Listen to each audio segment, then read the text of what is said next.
3. Bueno, muy buenas tardes, Hare. Bueno, buenas tardes aquí en México, en Saltillo, y buenas noches en Uruguay. Hare Krishna, devotos, este día para todos los que nos siguen en nuestro canal del Instituto Bhaktivedanta de Ciencias y Humanidades, en nuestro centro de ISKCON Saltillo.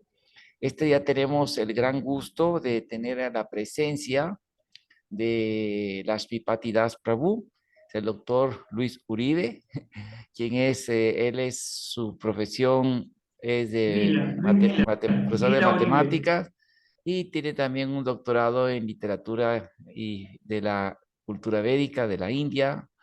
Él es profesor en la Universidad de, ¿cómo se llama? De Montevideo, no, Católica de Montevideo. Católica, Universidad Católica de Montevideo. Ah, ajá, exacto, en religión de la India, ¿verdad? Y hoy un Sí, tema muy interesante que vamos a tratar es el tema que se llama la estrategia para adoctrinar el ateísmo en la India por parte de los grupos, ¿verdad?, de tendencias marxistas ateístas, que es un tema que ha sido, digamos, señalado y ha habido una queja muy grande por parte de los diferentes, tanto intelectuales como de la sociedad que es seguidora de Sanatan Dharma, de la cultura védica, ¿verdad? Lo que se conoce popularmente como hinduismo. Entonces, bienvenido, Prabhu Lakshmipati Das. Un placer. Hare Krishna, un gusto, Prabhu Hare Krishna, mis reverencias. Y bueno, espero, como recién antes de empezar la grabación conversábamos, usted hace así como determinadas preguntas, detalladas preguntas con muchos detalles, ¿sí? Es su estilo. Y bueno, me agrada, es un complemento para mí importante. A mí me gusta dar respuestas así más como globales o generales, ¿no? Hay muchas, la mayoría las aprendí de las enseñanzas de Prabhupada, los libros de Prabhupada y de los devotos, ¿sí?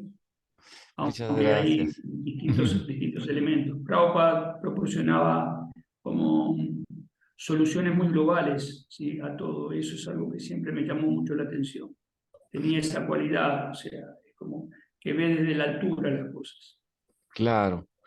Bueno, Prabhuji, entonces la primera pregunta sería, en un resumen, ¿nos podría explicar cómo usted experimentó que estos grupos de poder político y de tendencia atea ofrecían hasta al Bhaktivedanta Institute financiarles una universidad solo si predicaban el ateísmo? ¿Nos podría platicar de su experiencia de eso? Sí. Am, en 2013 estuve en India y, eh, se dio la posibilidad, bueno, tuvimos en otras cosas relacionamiento, ¿me escuchan? ¿Sí? Con Kesava Swami, por ejemplo, ¿sí? Nos encontramos y él me comentó lo siguiente, ¿no? Tenemos en el norte de India, ¿sí?, está en la región, o sea, los lugares sagrados donde estaba Krishna, Vrindavan, Mathura en particular, Mathura, ¿no?, donde Krishna tuvo los pasatiempos de grande, ¿sí?, de juventud. Bien, hoy en día hay unas 20 universidades, ¿sí?, rodeando toda la región de Mathura. Y eso él explicaba lo siguiente, que todo eso se hicieron con capitales de Banco Mundial, ¿sí? Y toda esa ayuda se dio con una condición, de que no se hablara filosofía de la India en esos lugares. El lugar más sagrado de la India, de los más sagrados de la India, un Dham, donde tuvo Krishna sus pasatiempos, rodeado de universidades ateístas, ¿sí? O sea, es evidente que se está buscando que los nuevos líderes, porque evidentemente la mayor parte de los líderes surgen del sistema universitario en una sociedad. Esos jóvenes que se reciben a los 25 años comienzan a hacer actividad política, empresarios, padres, líderes sociales educados en forma ateísta en esas universidades, ¿qué podemos lograr? Lo que hemos tratado de mantener durante 5.000 años, lo derrumban en una o dos generaciones. En particular, tuve el gusto de conocer en un congreso en el sur de la India, que tenía el nombre Life After Life, vida después de la vida. Hubieron presentaciones de distintas religiones, gente de muchos países, de varios países asistieron. En particular, devotos, habían 4 devotos de India, ¿sí? Maharaj Kesava, y también me fui invitado a ese lugar. Un hermoso lugar donde estuvimos una semana y haciendo presentaciones referentes a la vida después de la vida. En particular, de los devotos de India, 2 devotos, ¿sí? Brahmacharis, eran los directores del Instituto Bhaktivedanta en Calcuta, que en ese momento tenía la sucursal la central en Calcuta. También estaban un matrimonio que eran los líderes del Instituto Bhaktivedanta en Mumbai, ¿sí? Bueno, esos eran los centros en aquel momento, ¿sí? Bien, entonces hicimos amistad con ellos, ¿no? Una amistad muy linda, en particular con uno de los brahmacharis, ¿sí? Directores del Instituto Bhaktivedanta en Calcuta. Bueno, y ellos comentaron, ¿no? Comentaron de que justamente estaban en una disyuntiva muy especial, el Instituto Bhaktivedanta dentro de India, porque el Estado estaba recibiendo capitales que los estaban inyectando en el sistema educativo y ofrecían al Instituto Bhaktivedanta de India, ofrecían capitales muy importantes, ¿sí? Para formar universidades más grandes, más potentes, ¿sí? Para todo se necesita dinero, con la condición, ¿qué condición? De que no se hablara, ¿sí? De las escrituras Vaishnavas, ¿sí? De las escrituras Vaishnavas, no se podía hacer eso. Entonces, dijeron, bueno, ahí surgió discusiones internas, porque uno decía, no, no podemos hacer eso, tenemos que negarnos, no podemos cambiar. Los otros decían, sí, pero podemos hacerlo de tal forma o tal otra. Pues se entabló como una diferencia importante en aquel tiempo entre los 2 centros, ¿sí? Déjenme ver aquí. Los 2, no sé si los 4, pero por lo menos los 2 brahmacharis, directores del Instituto Bhaktivedanta de Calcuta, eran discípulos de Bhakti Sarup Damodar Swami, un gran científico de ISKCON, químico de renombre, ¿sí? Él, o sea, alrededor del mundo fue fundador con Prabhupada del Instituto Bhaktivedanta, digamos la figura central. Entonces, y él era reconocido, Bhaktisarupa Damodar, en distintos lugares por sus conversaciones con científicos. En el ámbito científico estaba muy inserto, ¿sí? Realmente era una persona muy respetada en aquel tiempo. Y ellos decían, nuestro maestro nunca hubiera querido esto, nunca hubiera querido esto, ¿sí? Y uno de ellos en particular, ¿sí? Me habló de que ellos tenían conversaciones, ¿no? Con los otros grupos dentro del mismo ISKCON, pero tenían miedo, no especificó en qué, pero miedo por, ¿cómo es?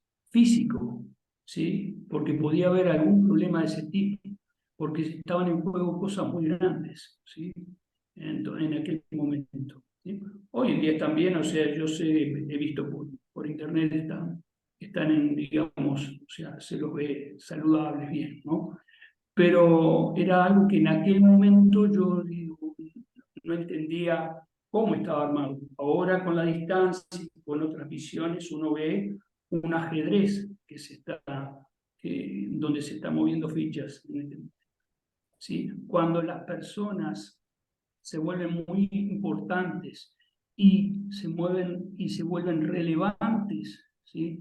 En el ámbito científico, pueden pasar cosas desagradables. Bhaktisvarupa Damodar Maharaj, él falleció abandonó el cuerpo en 2007, 2006, 2007. 2006, No, en sí, sí. Manipur, en el templo de Manipur, India, templo de ISKCON en Manipur, India, 2006, creo que 2006. Sí, 2006 fue una bomba en Janmastami, Un sí. atentado en Janmastami, donde murieron varias personas y devotos quedaron afectados. Uno de los afectados fue Maharaj, Bhaktisvarupa Damodar Maharaj, que unos días después falleció por, digamos, algo secundario, ¿sí? Bueno, también pasó ¿cómo es? Con Richard L. Thompson de Estados Unidos, ¿sí? Sadaputta Prabhu, un gran científico de ISKCON, el científico más relevante en Estados Unidos y uno de los líderes del Instituto Bhaktivedanta, ¿sí? Astrónomo y matemático, ¿sí? De renombre. También él había llegado hasta la televisión, ¿sí? La prensa, ¿sí? El mundo científico lo miraba. Bueno, y un día apareció muerto en el fondo de su casa, ¿sí? Se dice que fue un ataque al corazón, pero que él estaba en Estaba mismo, nadando, sí, estaba nadando. ¿sí? Bueno, entonces, esas cosas pasan con grandes personalidades. Una cosa es ser un estudioso, un titulado, un científico, pero estas dos personas que estamos hablando eran líderes mundiales de opinión. Ellos arrastraban opinión, ¿sí? Y estaban llevando la ciencia hacia Krishna. Bueno, pero pasan esas cosas, ¿no? Entonces, bueno, eso es un poco de lo que quería comentar al respecto. Ok, bueno, vamos a ir con la siguiente pregunta. Gracias por su reflexión, muy interesante.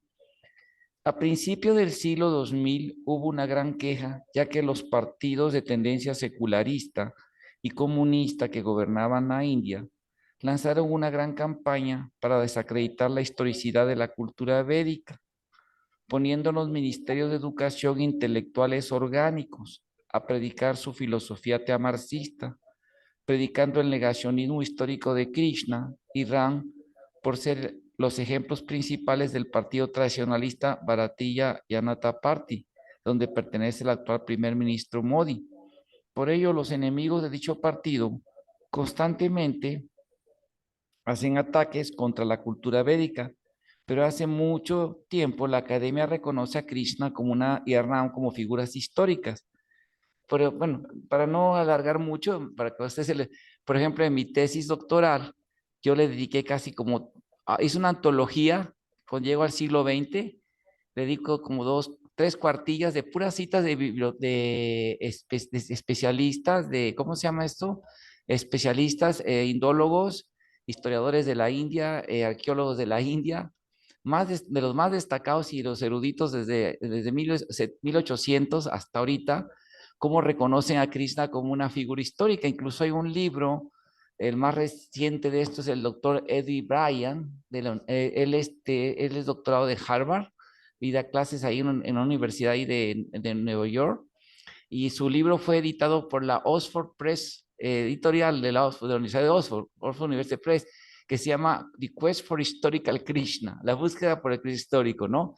Y nomás como recordar a todos esto, que esa es la versión de la academia, ¿no? Ahí habla sobre, o sea, aceptan a Krishna como una figura histórica, y Rodolfo Otto, que fue el padre de una rama científica, para ser un gran doctor en estudios de religiones, digamos, el padre de la disciplina llamada fenomenología de la religión, y dijo que Krishna es una figura indudablemente histórica, es ampliamente indudable, o sea, y así es acepta a Krishna como una figura histórica. Sin embargo, ahorita que ya volvió a ganar el Bharatiya Janata Party, incluso descubrimientos científicos como los de Dwarka, los relegaron al olvido, ¿verdad? Hablaban gente también gente que trabajó con Rao para no perder su puesto, probablemente hasta que daban otra interpretación, o sea, nublaron todo. Hasta ahorita que ya ganó el partido que sí defiende la cultura de la India, volvieron las investigaciones con el doctor Ashok, que se llama este doctor, es el que está ahorita en cargo de la investigación de arqueología marina, ya están volviendo a tomar los estudios de Dwarka, y en fin, pero me refiero que hay una, por ejemplo, Chakrapani Das, que es un devoto que acaba de sacar un libro que se llama Mahabharata, Mito e Historia, que lo estoy esperando, anda hasta retenido aquí, ya está en México, espero que ya llegue pronto. Él, por ejemplo, dice que él de niño lo motivó a estudiar esto porque encontró que, como usted dice, el niño, fines de los 90, principios de los 2000, los adoctrinaban, como usted dice, en eso, a negar la historicidad, y que encuentra que muchos jóvenes educados, como usted dice, corazón, ignoran la gran vasta investigación, pero esto ha hecho que haya más investigación, ¿no? De hecho, el ICA, el Archaeological Survey of India, encabezado por el doctor B.B. Lal, que es el más grande arqueólogo ahorita, y sus colegas están haciendo un montón de investigaciones, de más de 37 sitios del Mahabharata, las investigaciones del río Saraswati, Dwarka, y todo eso, como, ¿verdad? Está descubriendo la historia. Todo ese ateísmo ayudó a que se haga más investigación. Pero bueno, referente a eso, ¿qué nos puede hablar de esto, Prabhuji? Nos agradecería mucho escuchar su opinión sobre el tema. Negacionismo, ¿no? Negacionismo es el tema. O sea, esa onda negacionista, en particular después del 2000, que empezó a ser fuerte, ¿no? Bien, le voy, y es grande sin duda, le voy al 2015, ¿sí? Yo estaba aquí en Montevideo y empecé cursos en la Universidad Católica, cursos en la Universidad Católica. Y ahí tuve el gusto de encontrarme en particular con quien fue mi jefe directo, Pedro Gaudiano, el doctor Pedro Gaudiano, uruguayo, ¿sí? Teólogo por una universidad española, y una persona así muy trabajadora y realmente muy inteligente, ¿no? Entonces, recuerdo que estábamos haciendo un curso de religiones del mundo en perspectiva interdisciplinaria. Se hablaban de todo, de las religiones principales en el mundo, ¿no? Entonces, yo tuve la suerte también de poder asistir, estaba como profesor de hinduismo y budismo, en ese caso yo, pero pude asistir a los otros cursos y a las otras clases, era como un alumno más también. Y recuerdo a Pedro Gaudiano hablando sobre Cristo, y él planteó como fuertemente, estaba planteando la existencia de Cristo, las pruebas de la existencia de Cristo, y insistía en eso. Y yo dije en ese momento, pero Cristo no es un personaje histórico ya reconocido, me parece que está de más. Pero un teólogo en la Universidad Católica, ¿sí? Un teólogo cristiano en la Universidad Católica, hablando fuertemente referente a la existencia de Cristo. Tiene algo que tiene 2000 años y está por todas partes. Si eso está cuestionado, ¿ah? ¿Qué van a decir de Krishna, ¿no? Que es en la India ¿no? menos conocido? Recientemente el hinduismo, digamos, tiene como 100 años, menos de 100 años en Occidente, ¿sí? Y más de 5000 años de antigüedad. O sea, estoy poniendo esto como un referente de que ya se estaban atacando otras cosas. Entonces, yo propongo yo veo como formas de solución al negacionismo. Yo digo esto, no se puede ir frontal a estas fuerzas oscuras. En este momento no, porque son muy grandes. Es como que uno tiene una batalla con alguien que está muy establecido. No, no, de frente voy a perder, ¿sí? Hay que sacarlo de su zona de confort. Yo pienso que hay que plantear esto, o sea, temas específicos, no cosas, no temas generales. Si ustedes son, como es, los ateístas, científicos ateístas, y nosotros somos los científicos teístas y no vamos a pelear con ustedes. No, no van a, no van a masacrar, ¿sí? Entonces, temas específicos, utilizando su propio lenguaje universitario, ¿no? Con las mismas herramientas que ellos usan, debatir temas específicos, pero, por ejemplo, Bhaktisiddhanta, no, Bhaktisiddhanta Maharaj introdujo el concepto de espíritu, el espíritu, en vez de electrón, el espíritu.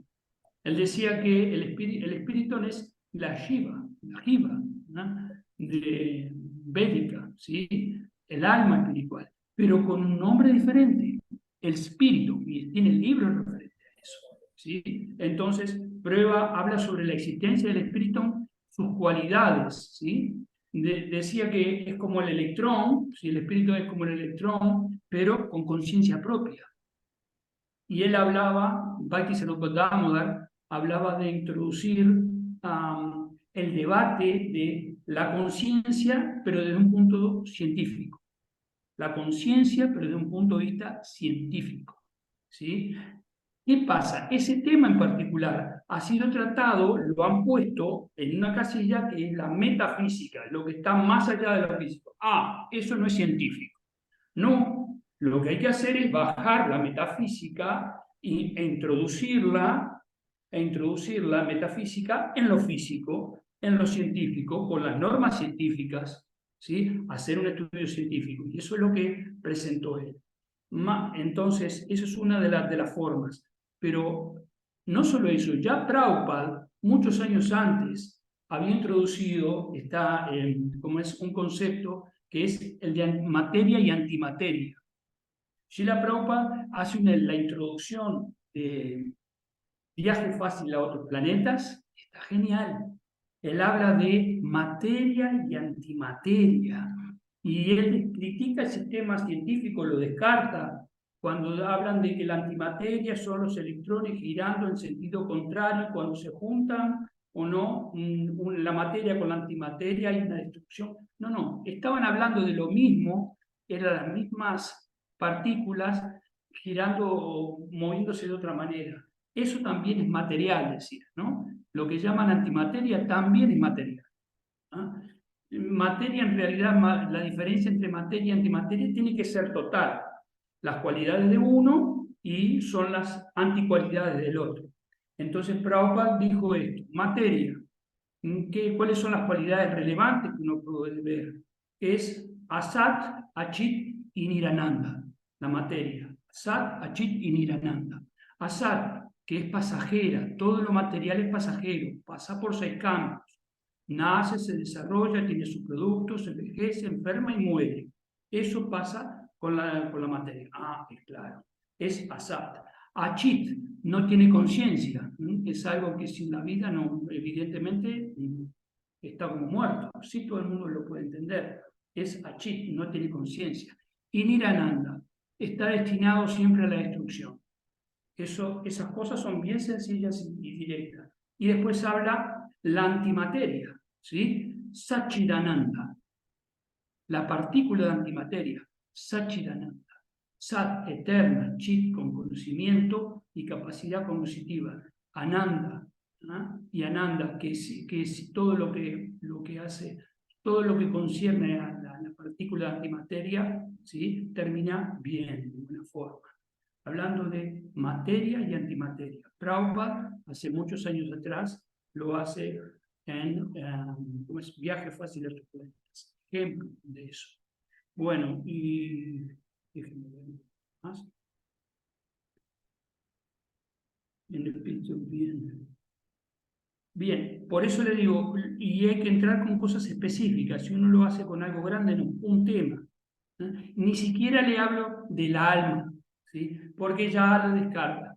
¿Sí? ¿No? El espíritu, la antimateria, por ejemplo. Entonces, el estudio científico de la conciencia, bien, es lo que mi comentario referente a los negacionistas. Muy bien. Bueno, de hecho, desde la perspectiva de la epistemología, e incluso este problema del negacionismo ya se considera por los especialistas en la filosofía de la ciencia, en la metodología de la ciencia, ahí está Karl Popper y otros más, como un problema de alienación cognitiva. Incluso ya viene a ser un problema un poquito, digamos, que ya crea una disasociación de la realidad, porque la historia es un fenómeno real social que deja huellas, deja evidencias, por eso hay ramas científicas históricas que investigan esto. Mi doctorado es en filosofía de la historia y estas herramientas, pues ahí está, verá, las diferentes ramas de las ciencias históricas, que va, hablamos de las pruebas documentales, todas esas pruebas, ¿verdad? Entonces, cuando una persona, por ejemplo, se ha vuelto una modita eso, no nada más en el área de, digamos, de tipo espiritual, incluso, es muy lamentable que personas que son académicos, que deben ser objetivos, que deben ser, digamos, neutrales, ¿verdad? Adopten posturas así, porque ha llegado al grado que va a dar risa lo que voy a decir, pero hubo un buen grupo de intelectuales de las universidades de Inglaterra, creo que fue Oxford o de otra universidad, o no sé si otra, pero una de esas, que llegaron a negar el holocausto, o sea, llegaron a estados tan delirantes que el holocausto lo estaban negando cuando sus mismos pusieron sus papás, sus abuelos, perdón, fueron a ellos a rescatar a los judíos, sacarlos de los campos de concentración. O sea, y a mí se me hace una cosa muy terrible porque también lo aplican a la historia, por ejemplo, aquí en México tenemos un caso muy famoso de un héroe nacional que se llamó Pípila, que este señor era indígena, parece que también ya tenía raza española, que era muy alto y él era un minero. Entonces, cuando empieza la independencia con don Miguel Hidalgo y Costilla, el primer intento, porque ellos no hicieron, no lograron ninguno, fueron derrotados, pero al tomar una fortaleza que se llama Alhóndiga de Granaditas, que estaba allí en Guanajuato, resulta que como tenían buenos fusiles, ahí estaban muy bien atrincherados, el mero mayor de ahí lo conocía, era amigo de don Miguel antes, entonces le manda a decir el padre Hidalgo que se retire, le van a un salvoconducto y que se fuera con sus tropas y entregar la fortaleza, ¿verdad? Y que su familia tenga un salvoconducto para llegar allá a México sin problemas, irse a España y sin ningún problema, ¿verdad? Que tenían así. Pero él decidió pelear y no estaban rodeados sin suministros, además tenían pólvora, pero no tenían comida.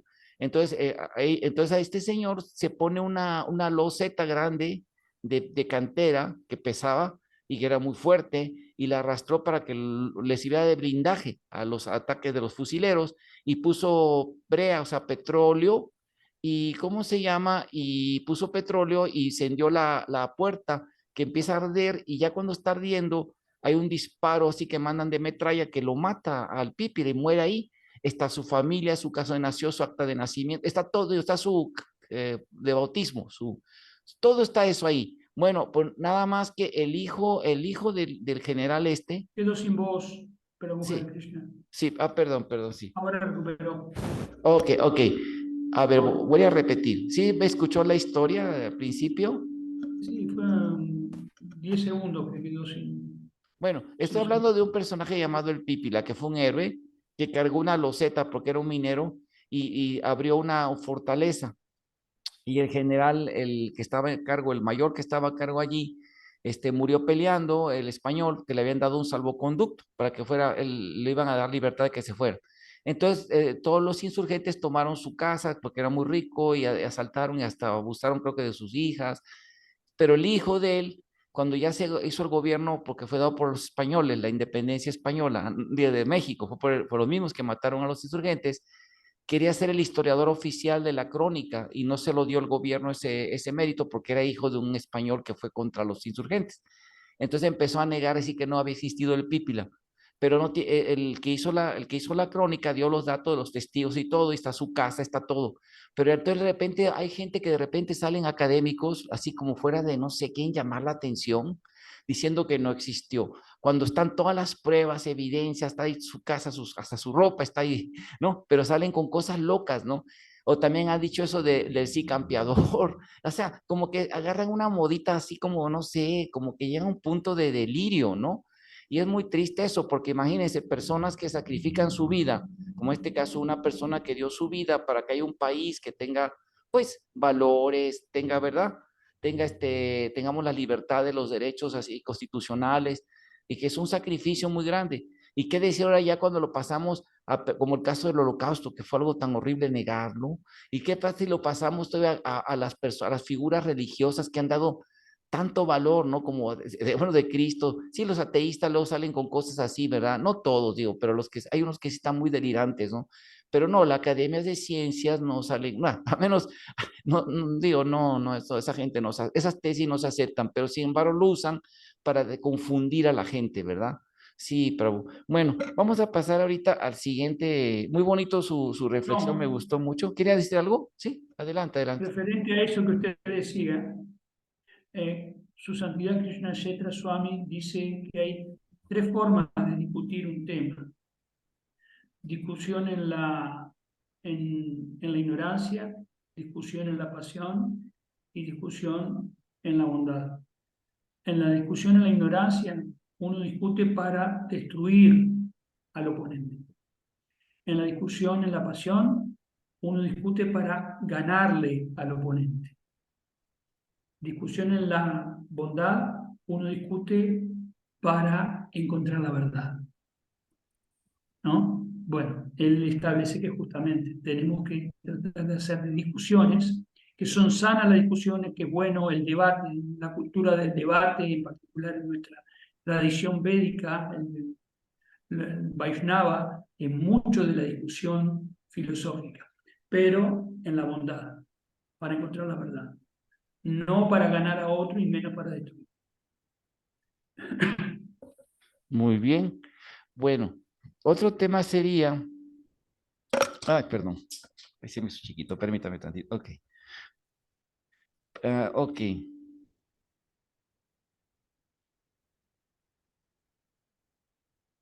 Ok.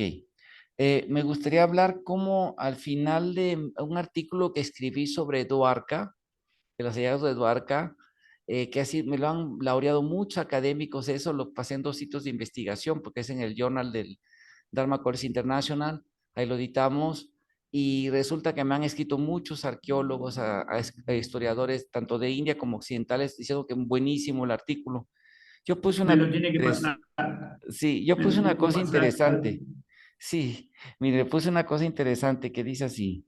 Dice, todos, así terminé en las conclusiones, todos han estado aterrorizados por los feroces ataques de los talibanes contra las estatuas de Buda en Afganistán, pero el vandalismo creado por el discurso jacobino es aún más peligroso y horrible porque amenaza la integridad de 1.700.000 billones, o sea, 1.700.000 millones de hinduistas, o sea, 1.700.000 millones de hinduistas, o sea, 1.700.000, ¿verdad? En todo el mundo. Mil Y setecientos millones creo que es. sí, exacto. Y engaña a personas inocentes. En este sentido, el premio Nobel en física, Wolfgang G. Pauli, también es matemático como usted, anunció a todos los académicos. Bien podemos llegar al punto en un futuro no muy lejano, donde las parábolas e imágenes de las antiguas religiones habrán perdido su fuerza persuasiva incluso para la persona promedio. Cuando eso suceda, temo que toda la vieja ética se derrumbe como un castillo de naipes y se perpetúen los horrores inimaginables. ¿Qué nos puede decir de esto? Mm.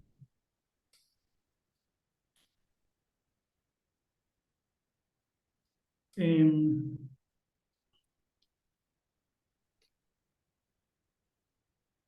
estamos hablando, disculpe, ¿puede repetirme la última parte? Sí, este Pauli, este premio Nobel, decía que cuando, que si a la gente, o sea, ese tipo de discurso ateísta, jacobino, ¿verdad? Se difunde tanto que va a llegar al punto de que ese discurso va a crear que la gente pierda la fe en las enseñanzas religiosas, mismo que sean parábolas, así, ¿no? De enseñanzas religiosas y que con esto toda la moral se va a derrumbar en la sociedad y que va a Bien, hacer que se cometan cosas horrendas. Como decía Dostoyevsky, si no existe Dios, todo está permitido, ¿verdad? bien. Esto, Santo, es parte del proceso de Kali Yuga que comenzó hace 5.000 años. ¿Ah? ¿No?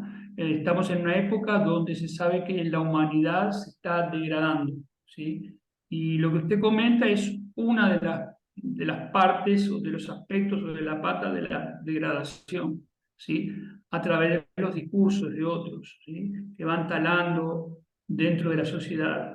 Y también se dice que esta era de oscuridad que empezó hace 5.000 años hasta ahora, en particular se dio porque los brahmanas se volvieron egoístas. ¿En qué sentido egoístas? De que dejaron de transmitir el conocimiento, de dar el conocimiento. ¿sí? Estaban como envidiosos de los demás, ¿no? De las comodidades de los demás o del poder del yatria o del dinero del vaya, ¿sí? Y dejaron de dar conocimiento. Entonces, que la causa central de toda la oscuridad es la falta de luz, es eso. El centro que para combatir esas cosas que debemos hacer, esto que está haciendo usted acá, llamándome para una presentación, hablando con otros Vaishnavas, haciendo presentaciones de diferentes formas, discutiendo, difundiéndolo.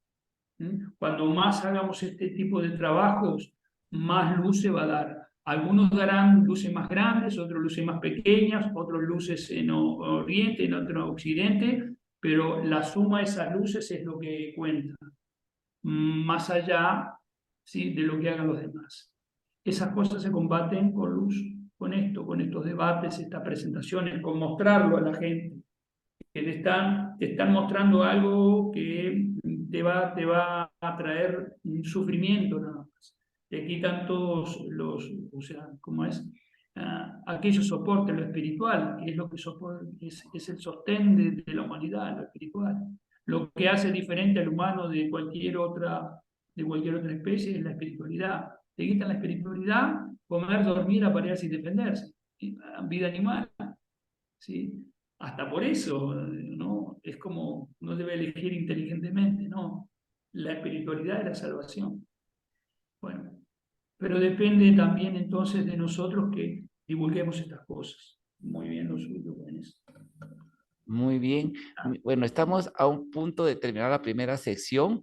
Vamos a cerrar para hacerlo ya, para también cerrar y hacer unas últimas reflexiones. Y ahorita volvemos a empezar. Entonces vamos a hacer una pequeña pausa para volver a empezar.